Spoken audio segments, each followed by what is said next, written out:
Welcome to your first ever helping of oysters, clams, and katanas, presented by Bolin Media. I am Ross Bolin, here today with producer Kade Orris to digest and discuss the series premiere of Shogun on Hulu and FX. Kade, say hello to the Clam Fam.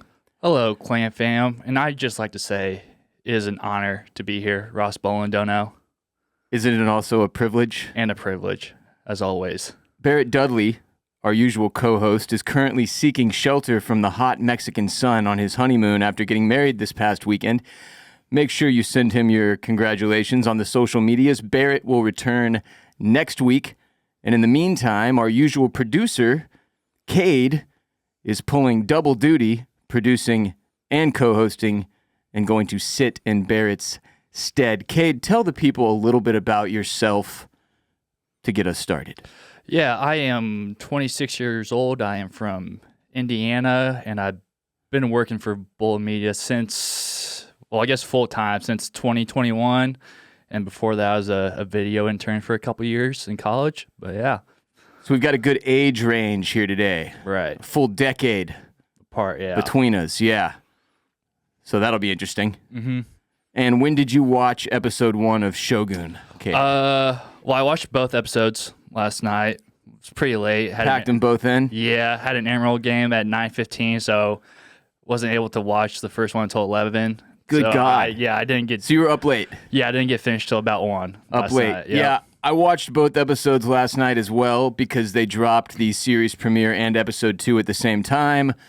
And then I watched episode 1 again this morning to make our rundown because, frankly, that was a lot to take in. Yeah, and I had to watch both of them again as well this morning just to make sure I didn't miss anything because there was just so much packed in those episodes. There was. And the comparisons to Game of Thrones for this show, to me, having only watched 2 episodes, for once seem warranted. It's a lot like Game of Thrones minus the fantasy, obviously, because we've got a ton of different characters with hard-to-remember names, different houses, if you will.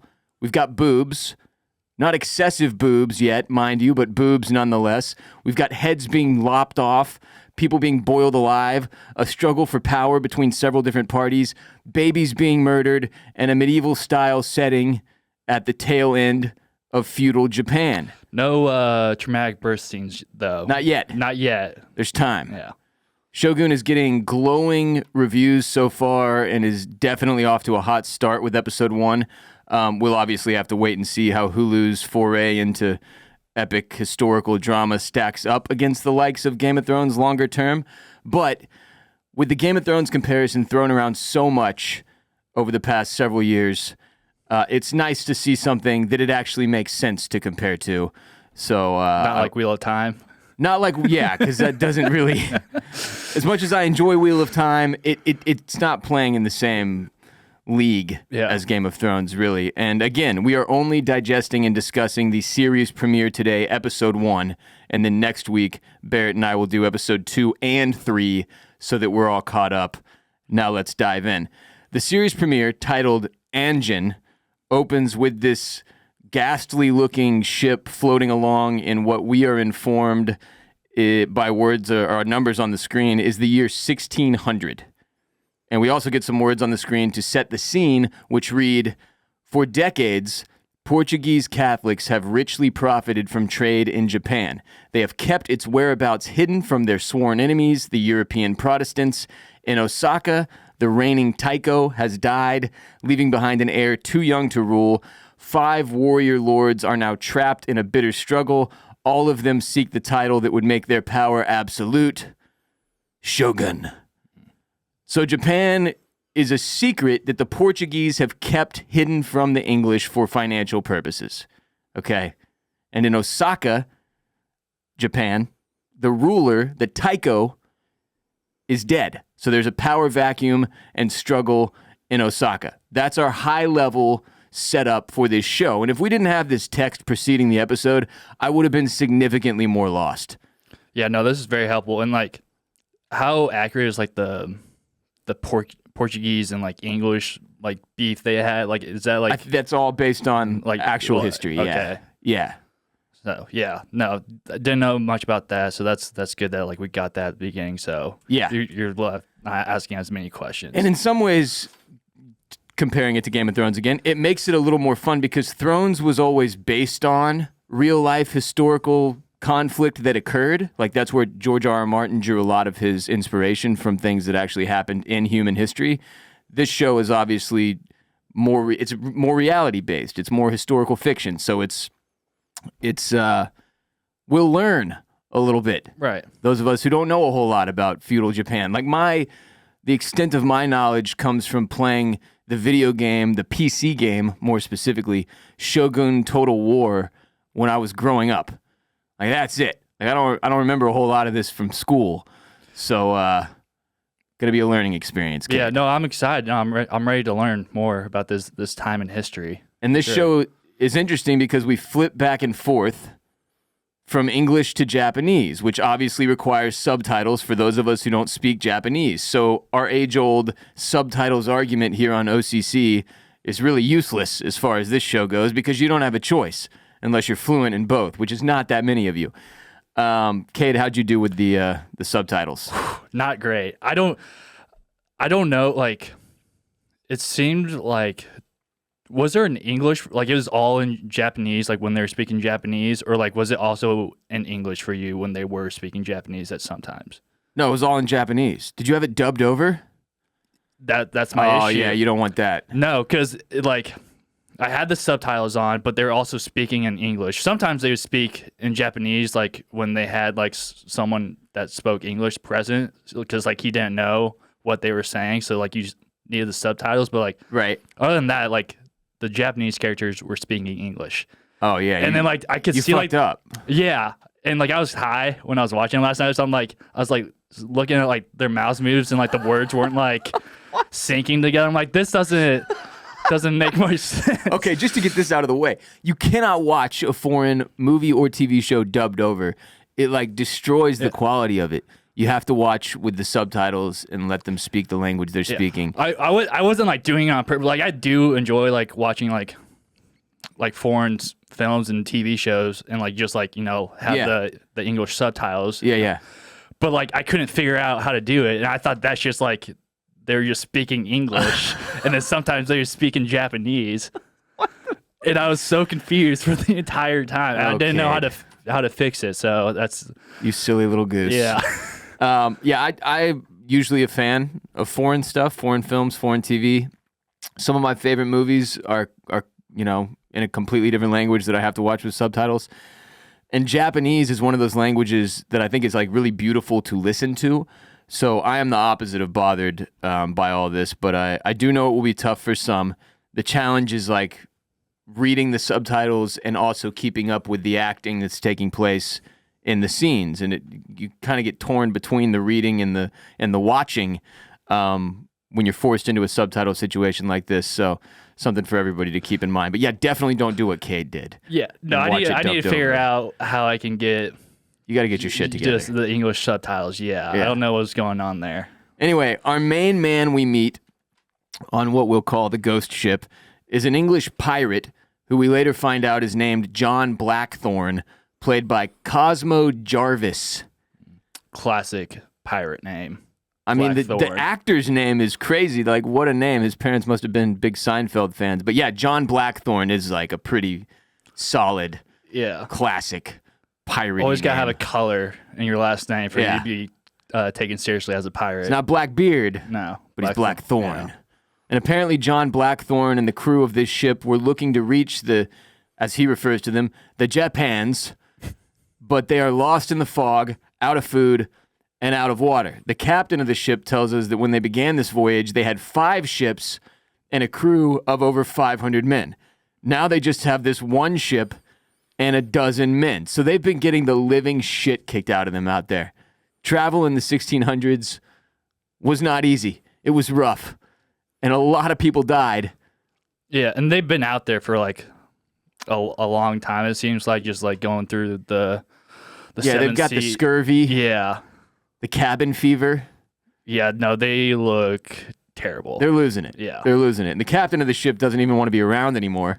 So Blackthorne leaves the captain a pistol, which he kills himself with. It's a pretty bleak scene. But while I knew we would be dealing with like samurai and geishas and the like on this show, I did not know there would be pirates involved, and I freaking love pirates, so my excitement overrode the bleak vibes of the scene. I would note, if you're not watching on YouTube, we have a golden skull featured on our podcasting table here with a pirate hat atop.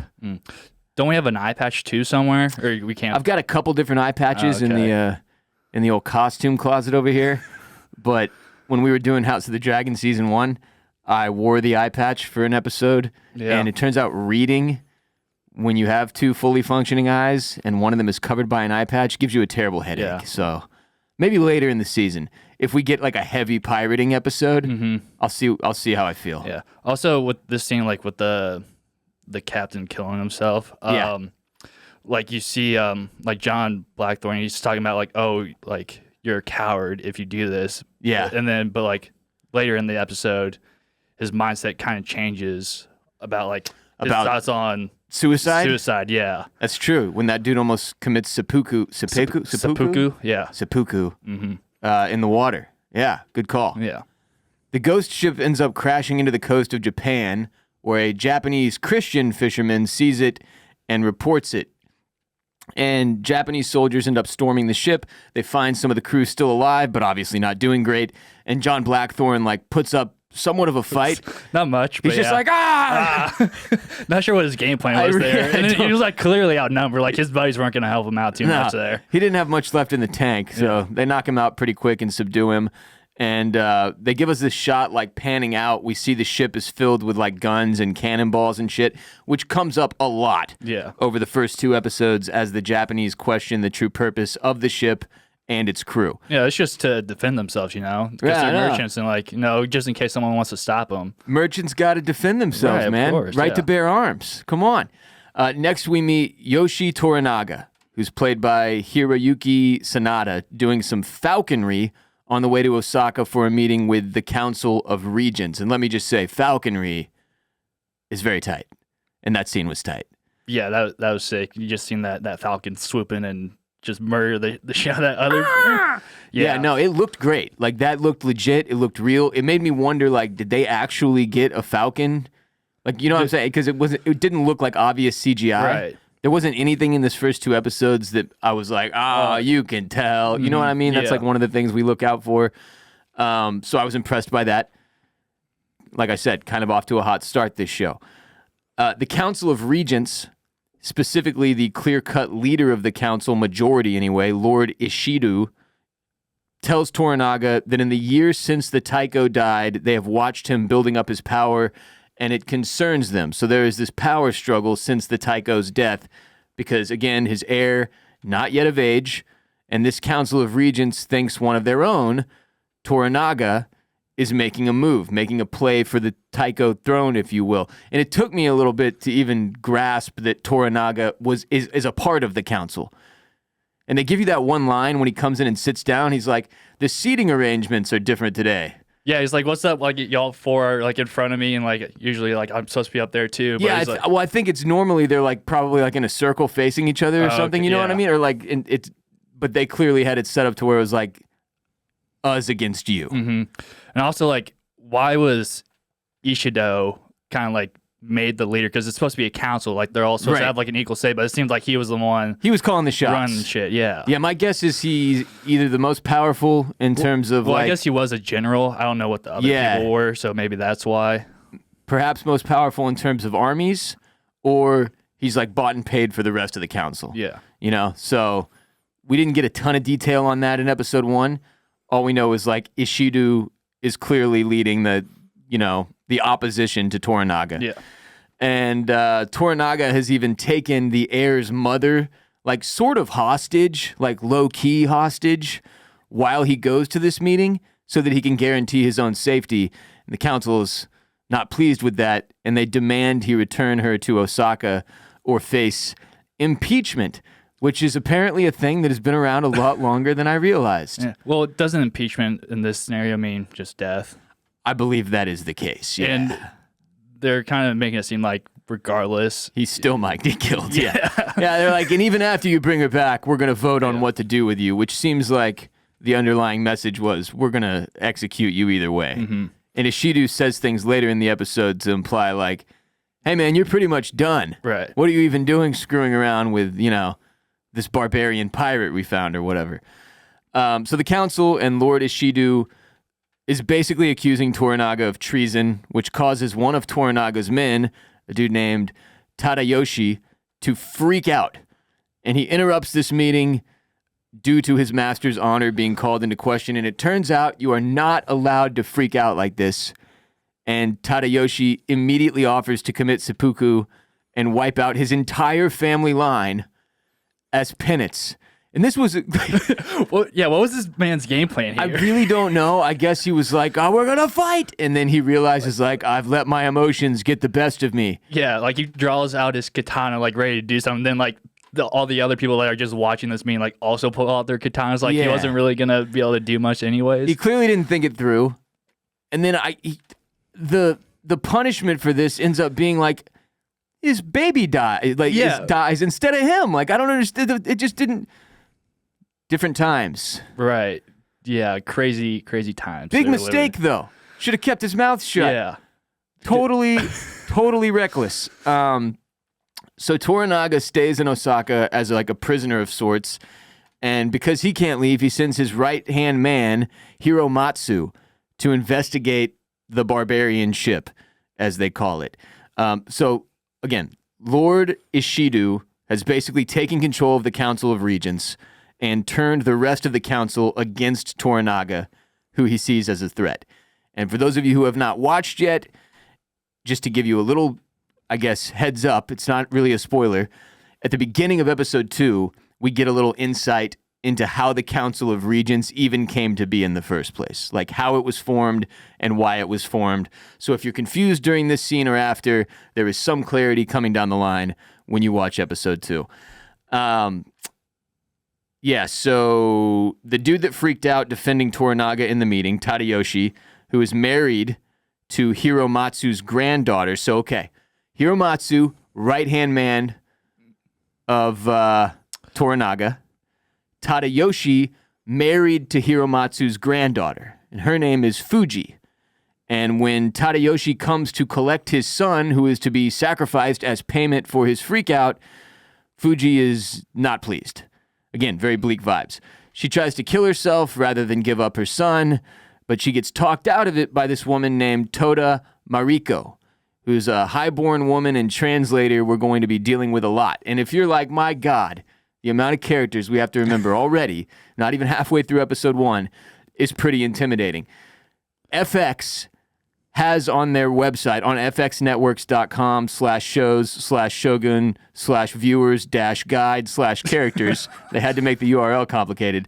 They have like a full-blown breakdown of each character. So it's like a picture of each character with the name they're referred to by, and also the actor that plays them. And then like one sentence explaining who they are. So for Toranaga, it says, Yoshi Toranaga is a powerful Busho from a feared lineage. For Blackthorne, it says, John Blackthorne is a restless English pilot who went to sea seeking a new life and destiny.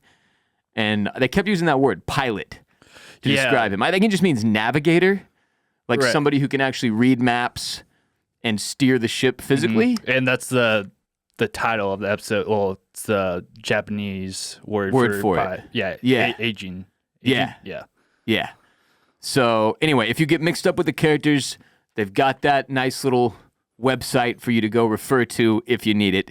I definitely needed it and used it in the creation of this outline. So for this Toda Mariko character, who is she related to? Does it say, or do you find out? Don't know who she's related to. She's clearly in, what's his name?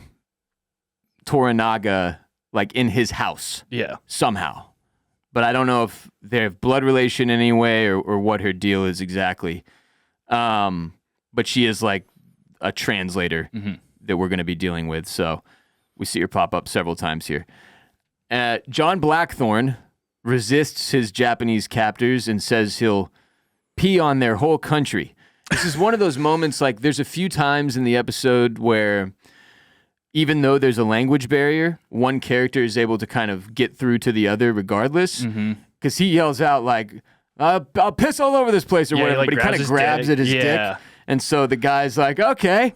And then actually takes his dick out and he pees on his head. Yeah. At first I was like, is he peeing on the ground next to him so it kind of splatters on him? But no. Full on golden shower. Directly onto the dome. Very disrespectful, but also kind of funny. Yeah. What was the... Like, they're in that cellar or whatever before he goes up. Yeah. And... Like, they're not coming out, obviously, because they don't know what the fuck they're saying. Right. None of them can understand each other. Yeah, so they send some guys down to, like, bring them up, and then, like, that doesn't work. Right. So they, like, dump something on I think it was, like, a bunch of, like, animal guts. Yeah. Like sheep and, dog or pig guts. And but apparently just so gross that everyone down there immediately stops fighting and just starts puking. Yeah. Even like, the Japanese guys are like, oh, God, get me the fuck out of here. And they had that shit ready. Like, they knew there was a chance. Yeah. Get the pig guts ready. Right. We don't know how this is going to go.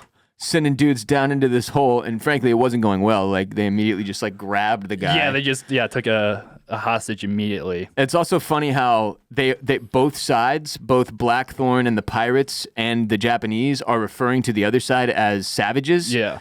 They're like, you fucking savage. Like, both sides. Like, everyone thinks the other is a savage. Which was obviously saying something.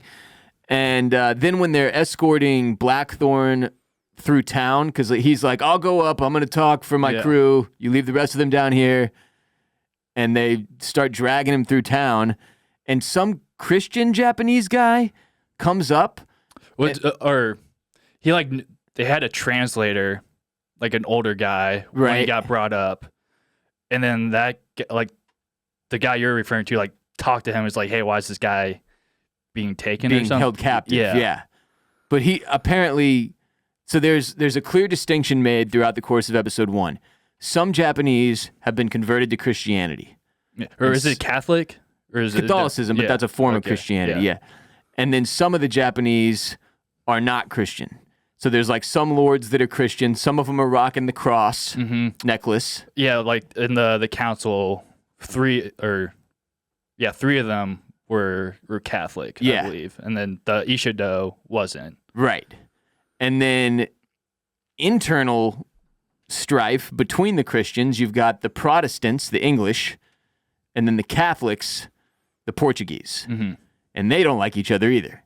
So there's a lot of religious strife that's going to occur on this show. But this one random Christian Japanese guy who's got on the necklace and, like, it's very clear cut, like, he's a Christian and he's somehow concerned for Blackthorne's well-being. I think he assumes that Blackthorne is probably Christian, also Catholic like him. He just comes up and, like, won't stop asking, like, where's he going? Where are you taking him? But frankly, not a very long leash in terms of how many questions you're allowed to ask, because they just straight up decapitate this dude. Yeah, he does the sign of the cross, and then they're like, that's enough. He's about to say a prayer, and then probably should have said a prayer for himself. Yeah, gone. Don't ask questions. Problem. Anyway, these people are not fucking around, kid. No. And that the brutality, the gruesomeness between the heads getting lopped off and people being peed on, that's on par with Game of Thrones up to this point in the episode for sure. Blackthorne is brought before the Lord of Izu, Lord Yabushige, with a translator in the form of a local priest. And again, Blackthorne is a Protestant. This local priest they bring up is a Catholic, and I believe a Portuguese Catholic specifically. So this does not go well. Blackthorne immediately feels out like, well, this dude's not going to translate what I'm saying at all. This entire thing is a ruse. Like, the dude who's supposed to be translating is just telling Yabushige, like, he's pirate, evil. He's evil. He's a pirate. Bad man. Kill him immediately. Not even giving him a chance. But Yabushige decides to spare Blackthorne and kill another one of his crew. He's like, nah, you can't kill this one, but I'll let you kill another one, and we'll do it in my special way. And what was that special way? Immediately, I was like, this is not going to be pleasant at all. It turns out his own special way. It wasn't even in my list of, like, options in my head. No. It's boiling him alive in a giant cauldron. Baby, he's got a stew going. Yes, he does. Why do you think he ended up sparing Blackthorne? I think he liked his vibes. His vibes. You know what I mean? Like the way he was presenting himself in this meeting, the way he handled that whole situation with the Catholic translator. Because like I don't think Yabushige is Catholic, so like, he doesn't really give a shit about the. That was the impression I got. Yeah, and like I guess Blackthorne being like, "Oh, I don't fuck with this guy at all." Right. And he's like, "Oh, okay, then we got something to work with here." I think up until the point where he rips the priest's like cross necklace off, throws it on the ground, and stomps on it to let him know, like, I am not one of these people. I will not be spoken for by them. Like, he was probably dead. Yeah. But then once he did that, Yabushige is like, well, you can't kill him. Yeah. I kind of like him. You can kill another one, though, as long as we do it my way, which it turns out is awful. Yeah, sucks for that one guy that got picked. They survived that fucking hellacious journey just for him to get boiled alive. Yeah. And they don't make reference to it, I think, but like the rest of them, I'm assuming they're all goners too, right? Or maybe prisoners. It seems like a coin flip. Yeah. Like we're not entirely sure what's going to happen to them, but yeah, it feels like the odds are probably less coin flip-esque and more like 70-30 they're going to die, you know? Hopefully not in that same way. Yeah. Just need a bigger pot. Dude, it was fucked up because they show you the guy boiling alive. Yeah. Then they make you listen to the screams for a while while they give you a visual of Yabushige like meditating and listening. Yeah. Like he's trying to learn something from it, right? And then they give you the final moments of the dude where rather than continue to boil, he literally bashes his own head against the side of the cauldron until he's unconscious and dead. Oh, that's what he... Yeah, he's like, fuck this. Is that when he's like, his face is like melting? Well, first you get that shot, his face is melting, and then like the final shot you get is him seemingly trying to hurry along the process by hitting his head against the side of the thing. It was messed up. But apparently this dude, Yabushige, is obsessed with the moment of death and how a man faces it. So my takeaway was like he likes to find creative ways for men to die, like torturous, brutal ways for them to die so that he can attempt to like gain some knowledge through their experience. Yeah, hear or see like their final moments right before they die. But they made it seem like he was doing like just doing this form like a lot. Like he hasn't tried any other he's just going to the same pot over and he's over? Like, yeah, no, I'm not like getting anything from this. Like I'm not really... You gotta mix it up, dude. Yeah, I gotta try different torture. Clearly the human stew is not getting you what you want. Right. He's a sick puppy, this Yabushige. But honestly, one of my favorite characters through the first episode. Like I was like, there's something to this guy. His general outlook and attitude that I was like, I was into. Yeah, I still can't get a read on him. I don't know which way he's like is leaning, like loyalty wise. Right. So I like that about him. I'm curious to see where that goes. Yeah. Today's episode is brought to you by you, or at least it should be if you have any honor, because you're going to subscribe on patreon.com/oystersclamscockles in exchange for so much more of our show every week during this premiere season of Shogun. In addition to our public sponsor-based episodes like this one, we will be recording and releasing an additional ad-free premium episode available exclusively to our supporters on Patreon, driven by hotline calls from our listeners who call in with questions, takes, and arguments. We play those calls and respond to them on Patreon in an effort to even further digest and understand what we have seen, which with this show is going to be very helpful. So on our public show, like this one, we cover what happens on each episode and discuss. Then on Patreon each week, we dive harder, deeper, and further with insights from listeners as well. It's just $5 to officially join the Clam Fam on Patreon. And when you do so, in addition to all of our ad-free bonus coverage of Shogun, you'll gain access to hundreds of hours of exclusive content, including our entire companion podcast for every single episode of HBO's classic crime drama, The Sopranos, friendly to first-timers and rewatchers, as well as our bonus hotline call-driven coverage for Season 1 of House of the Dragon,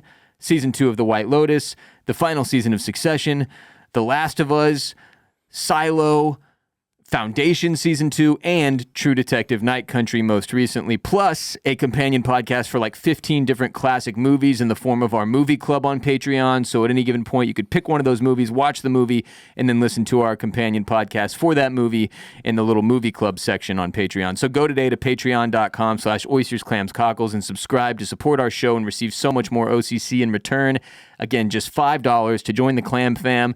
And if you want to go above and beyond and also gain access to the exclusive hotline number and our Discord server, it's $10 to join the Mollusk Militia tier. Go to patreon.com/oystersclamscockles today to support our show and get even more of our show in exchange. Do you have because I know you like to switch out the tier names for different shows. You got one yet for? Not yet. I was thinking about it this morning. Yeah. I'll probably make a decision at some point this week.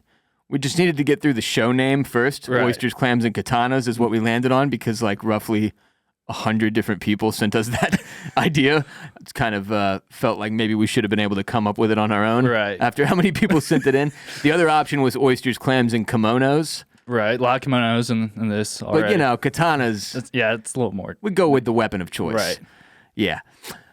Next, we get our first boobs of the series when Kiku, the most celebrated and renowned courtesan in Izu, and a courtesan is like I had to Google it, it's like a prostitute of sorts. Yeah, kind of figured as much. She disrobes and bangs one of Yabushige's assistants, like one of his like guys, while Yabushige watches on, because like before porn on the internet, you had to watch people get it on IRL.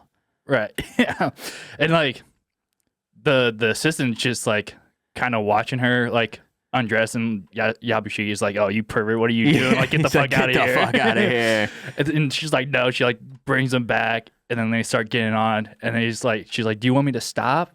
Yeah. And he's like, "Nah." And then like he's like kind of like turned away from them, and then he just like gets a full turn, full turn. Put on a show for me. Just an admission here, pulling back the curtain.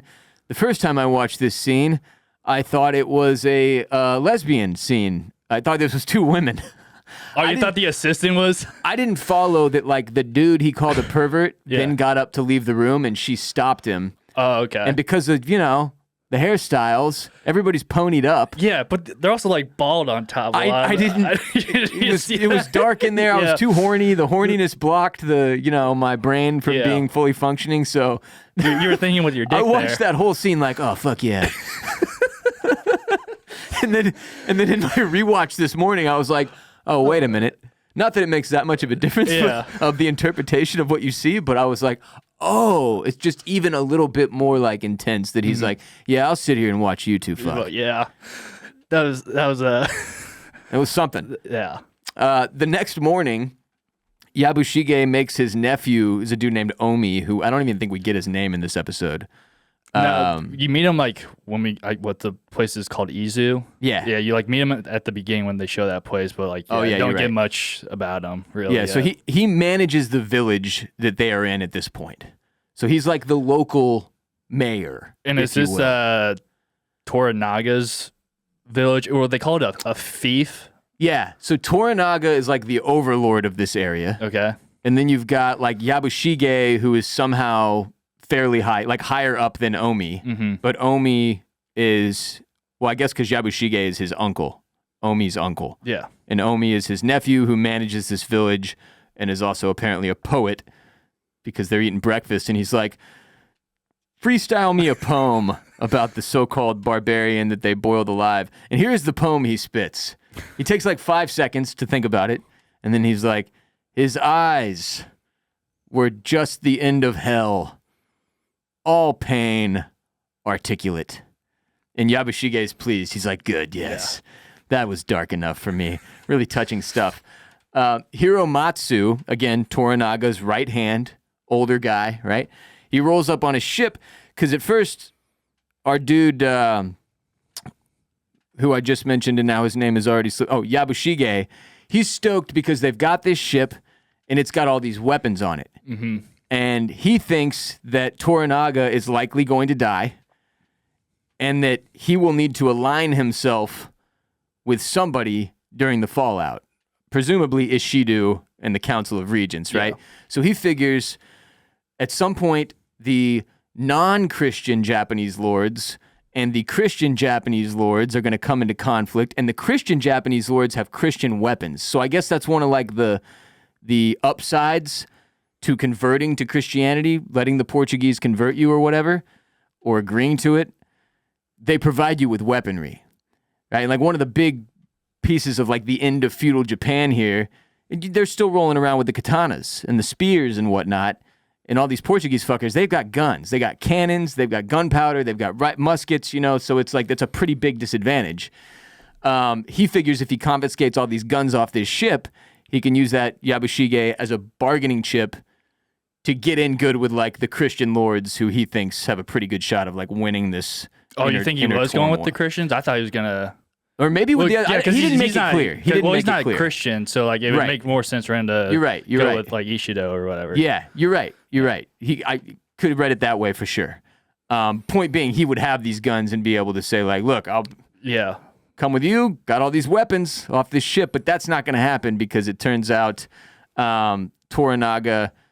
This is why he sent Hiromatsu down there. Hiromatsu is going to confiscate all the weapons and the gold from the barbarian ghost ship for Toranaga, since Toranaga is held up in Osaka. Yeah, and like when Hiromatsu like comes out to him, Yabushige was like, "Oh no, like I wasn't gonna like take it for myself." He plays it off. Yeah, it was for Toranaga the whole time. It was a surprise. Yeah, I was gonna surprise him. Come on, guys! Everybody knows I do the right thing. So yeah, Yabushige agrees to this because he has no choice. But he also realizes, as a result of this whole scene, that he has a spy in his village, which I assume is going to come up again later. I thought it was like the fisherman that like saw the ship at the very beginning because he was like the first one to see it. So, and I don't know if like he did have a cross on. I don't know if that helps. Oh, he did. That fisherman did. Yeah. Okay, Seemed well, like a Christian that fisherman. might ruin my theory. But like I think at the end of this episode, there's a hell of a lot of people that are aware of the ship at this point. Apparently. But like you see Toranaga like exchanging like they're sending like letters by pigeon or maybe carrier pigeons, yeah. So but like they show the guy who was sending it to him. Oh, okay. But I don't know if that was the same guy that was the fisherman or not. Yeah, I don't know. There were a couple of those scenes where I felt like they were showing us something with the carrier pigeons that I was supposed to be able to pick up on, but I just wasn't. Yeah. I was just trying to remember names, names and faces at that point. First episode, you gotta get the names and faces. Yeah, just got to get the basics down, and then we can get into the weeds later on. But yeah, I mean, obviously, like the ravens in Game of Thrones were always inspired by carrier pigeons in real life. So just another parallel. We have like the real life version of that in Shogun in the form of these carrier pigeons, which it's a fucking insane. I don't understand how they train the birds. Yeah, no, that makes no sense to me. You know, like the first time they do it, you just like... You're just kind of like hoping. Yeah. And then you just got to get them to go back and forth enough times. Can the carrier pigeons be sent to lots of different places? Or... Because my read was like, these carrier pigeons go back and forth from these two locations, and that's it. Yeah. It's not like you can be like, all right, now this time, you know, we're going to send you to Osaka, and next time we're going to send you to a totally different area. They've got to go to one place. That's what they're trained to do, back and forth from that one. But even then, like, how do they know? Don't know. Yeah. How they get there, it makes no sense to me. Yeah, in Thrones, they just end up like shooting all the ravens down at one point when they don't want messages to get out. That also seems like that would happen a lot with the carrier pigeons. Like you see one fluttering by, just like take it out and jack the message, you know? Yeah, or just get another falcon, take it out. Yeah. So Hiromatsu also confiscates John Blackthorne, who, by the way, has been given a fresh haircut and fresh fit. Yeah, and a bath. Much needed. Well, I think did he refuse the bath? That was in... that's episode 2? Yeah. Oh, my bad. Yeah. That's why in episode 2 he says like, well, I just had one of these like several days ago. Well, you take 2 in one like, week? This nasty bastard. Come on, man. Get in there. My bad, people who haven't watched episode 2. But yeah, it took me a minute after they cut his hair for me to even realize it was the same guy. I was like, well, yeah, he looks like whoa, who's this guy? He looks like shit when you first see it, and then he's all cleaned up now. You're like, oh yeah, a completely new person. Yeah. He's living the kimono life now, Kade, which in preparation for us covering Shogun, I looked into kimonos. There are some dope ones, but they are very pricey. Like the one I found that I want is a vintage. It's $350. Ooh, yeah. So we're going to need several hundred more patrons on patreon.com/oystersclamscockles so that I can justify that purchase. Mm-hmm. Although I do think it's probably a tax write-off. Yeah, you could do that. It's for work. Yeah. It's for the show. Like, charge it to the costume department. Anyway, kimonos are tight. Blackthorne gets escorted by some Portuguese sailor named Rodriguez. He's got a beard, also speaks English, refers to Blackthorne as Inglés, which I think just means English in Portuguese. So again, because I was so messed up on the subtitles for this one, were they ever speaking like Portuguese, like, or was it just English for them? Straight up English to each other. These two, Blackthorne and... Or like, no... the Japanese were always speaking Japanese. Yeah. So And they like, never spoke English. And Blackthorne, was he always speaking English? Or like, I know you're saying like, I know a little Portuguese. Always speaking English. Okay. Yeah. And like this dude, Rodriguez, he mixes in like a Japanese word here or there. Yeah. I think because he spent so much time with them and is so familiar with the language. But no, just these two speaking English to each other. Japanese always speaking Japanese. Yeah, I wasn't sure if now like they were speaking Portuguese. This had to have been hell for you. Dude, it really was. I just wasn't sure if I was like losing it or what. Well, now you've learned this lesson. You'll never make this mistake again. So they're headed to Osaka, Rodriguez and Blackthorne. But on the way, massive storm, huge storm. It's one of the issues with ship travel, hurricanes and such. They're getting rocked. Rodriguez goes completely overboard, and Blackthorne throws him like a stick or something. He's he throws him like a paddle. Oh, okay, for him to be able to like help float on. Yeah, and like right before that, I think he said he can't swim. Yeah, he did. He does. That's why he throws him something, because he's got nothing going out there. No. He's just like doggy paddling in the middle of the swell. Mm-hmm. But yeah, so throws him that. Took me a second to really pick up on what was going on there. I was like, wait, was that the guy, Rodriguez, that we just met? He's fucking gone just like that? I thought he was a goner for sure. So when they get to land, he's like, hey, I'm pretty sure Rodriguez would be somewhere on this island. Which I don't know how I don't either. I for sure, like even with they must have been really close by when we saw what we saw. Mm-hmm. But, because I was like, that's a hell of an assumption that he made it here. I think he's dead out there, brother. But he goes and looks for him after insisting, because at first they're like, fuck you, you're not going to go find this guy. Yeah. Goes and finds him. They find him washed up on the rocks, but the Japanese won't let Blackthorne himself go to save him. For some reason, they don't want him to be put in danger. So there's some value being placed on Blackthorne, this barbarian pirate, as it were. And so he realizes, like, well, if they're not going to let me go, you go. He turns to Yabushige and challenges him in front of all of his men. So he takes on the rescue mission rather than turn down a challenge in front of the boys. He doesn't want to get shown up. Yeah. This scene was badass. Yabushige is a badass. He climbs a rope down to Rodriguez, but probably about, 4/7 of the way down the rope, it snaps. He lands on his back. I thought he was gone. You thought he was dead right there? Yeah. I'm like, that's a pretty long fall. It was a big fall. Lands on his back, somehow recovers, drags Rodriguez up to safety, then slips and falls back into the water himself, and rather than let the waves drown him, which they're very clearly about to do, he just pulls out his sword and is about to do seppuku in the water. Just it's over. I guess, Yeah. they touch on He'd it. rather kill himself Decide how he goes out, Yeah. right? Than allow the waves to drown him. But just then, a rescue rope, hell of a throw. Hell of a throw from the rescue rope number 2 guy. Because if he's not accurate with that rope throw, this guy's stabbing himself in the stomach. Or if he's 5 seconds. Just a little bit too late. Yeah. Perfect timing here. Rope is thrown his way. Yabushige climbs back up, having earned the full respect of Blackthorne, even gets a bow out of him. Blackthorne's basically my bad, dude. Yeah. I shouldn't have challenged you like that. That was, you almost died. And Yabushige just laughs it off. Anyway, that was one of my favorite scenes in this first episode. It was obviously kind of a climactic moment. So Toranaga, enlists Toda Mariko, the woman who talked Fuji out of killing herself when they were going to take her son. he's talked Mariko into being his translator when the barbarian we know as Blackthorne arrives. And it should be noted that while Mariko is very beautiful, apparently Toranaga, at one point in the episode, he mentions like he does not concern himself with beautiful women. Oh, that also might have been the beginning of episode 2 when we do the flashback. Oh, yeah. Spoiler alert. But yeah, so he's not. Well, he has a kid, right? And I don't know. I don't know if we get any information about like Toranaga's personal life in terms of his actual family, if he has any offspring, or what his deal is.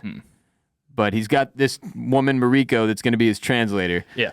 And also, well, he knew about the ship, like, pretty early on, but did he know about Blackthorne? Did he find out about that later? Like, oh, they also have, like, this English dude. I don't know. They clearly didn't want to give us how Toranaga is getting his information in this first episode, at least not that I picked up on.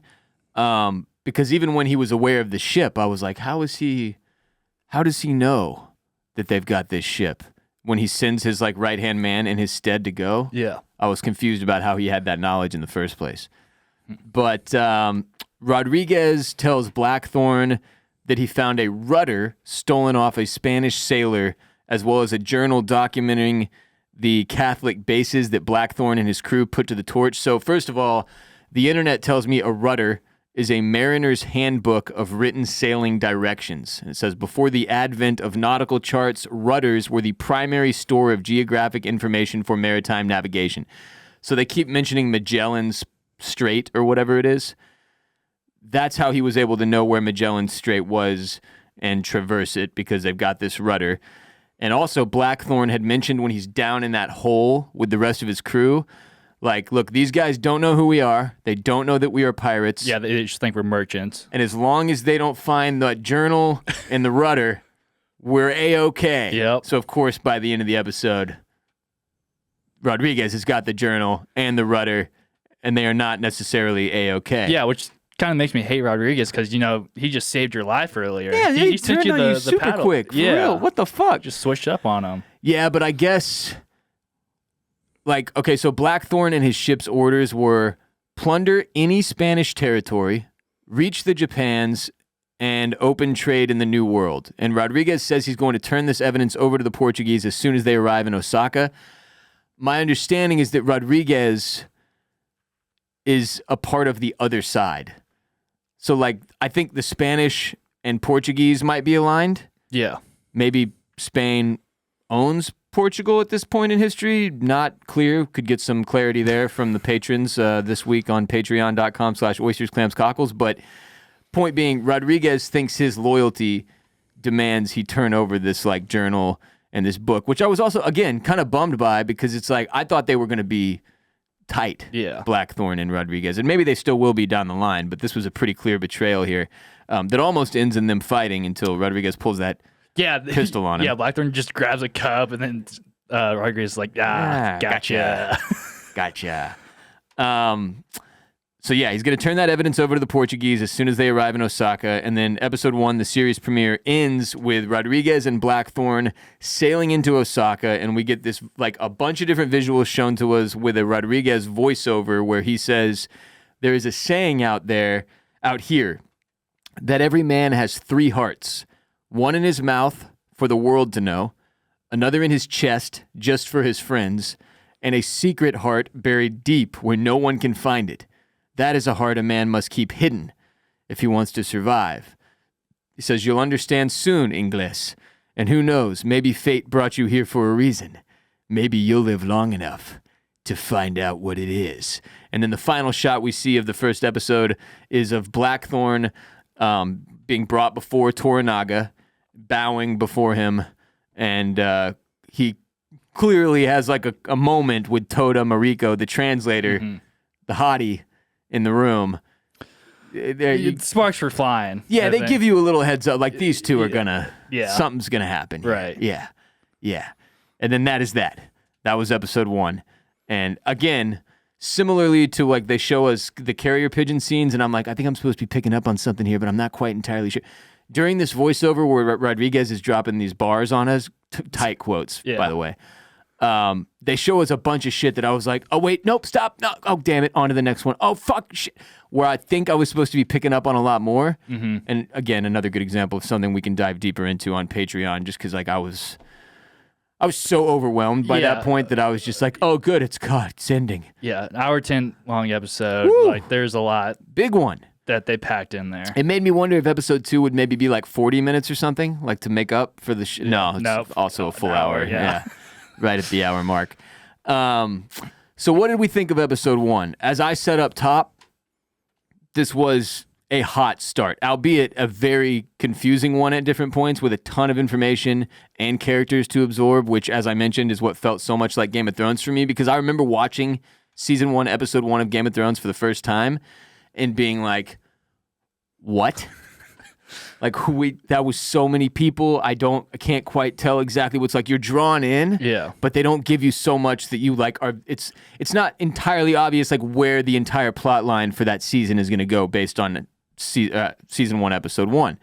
And you can definitely see why they released the first 2 episodes of Shogun rather than just the premiere, because you kind of need both almost to like get your feet all the way wet and get a feel for where the show is headed, what is going on, who all the characters are, how they're aligned currently.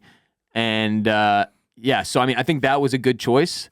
And having seen episode 2, it's easier for me to say that than for those of you who haven't yet. But the show looks great, man. I mean, this is the most expensive FX production ever created. So the biggest shot that FX has ever taken. And FX and Hulu, which are basically the same damn thing in my mind at this point, they've done great in terms of establishing themselves in the prestige TV game with probably like 7 different shows. I mean, like, just think about even recent, like, what, The Bear, Dave, Atlanta. They've got some great comedies, like What We Do in the Shadows. Snowfall was one that I really enjoyed. They just got some high quality stuff there. And they've been kind of building for years and years and years now, like where there have been so many moments where I'm like, damn, are like Hulu/FX, like, are they on like HBO's level at this point? Like they're right there. They're getting up there for sure. Fargo is another one. Yeah. And they've done it. They have established themselves. They're taking this huge shot with Shogun, their biggest production ever. And the visuals, as a result, I expect them to be solid. And they were. This was a cool, I mean, like, there's a few scenes where they show like a ship pulling into a harbor. It looks dope. Yeah. It looks good. Looks as it should. And I was very impressed by that, very happy with it. I expect we will have some pretty gnarly battle scenes coming down the pipeline eventually. War is definitely looming, for sure. Also, similarly to Thrones, not to keep going back to that comparison, but it's going to happen a lot this season, I imagine. Especially season 1 of Game of Thrones, there's no battles. There's no battle scenes. No. It's all talking. And then there's a big, penultimate episode 9 moment where a sudden character death occurs and everybody goes nuts. But there wasn't a bunch of battling. And this entire episode is so dialogue driven. Like it's just characters interacting and you trying to get a feel for whose intentions are what and what the fuck is going on. But because of the marketing, which we've all seen, like they did a $7 million Super Bowl commercial. They put a ton of money into marketing the show. Seen it everywhere the past couple weeks. I'm aware that there are battle scenes coming. Yeah. There's going to be some big fight scenes, and I'm very stoked for those. I think they're going to be tight.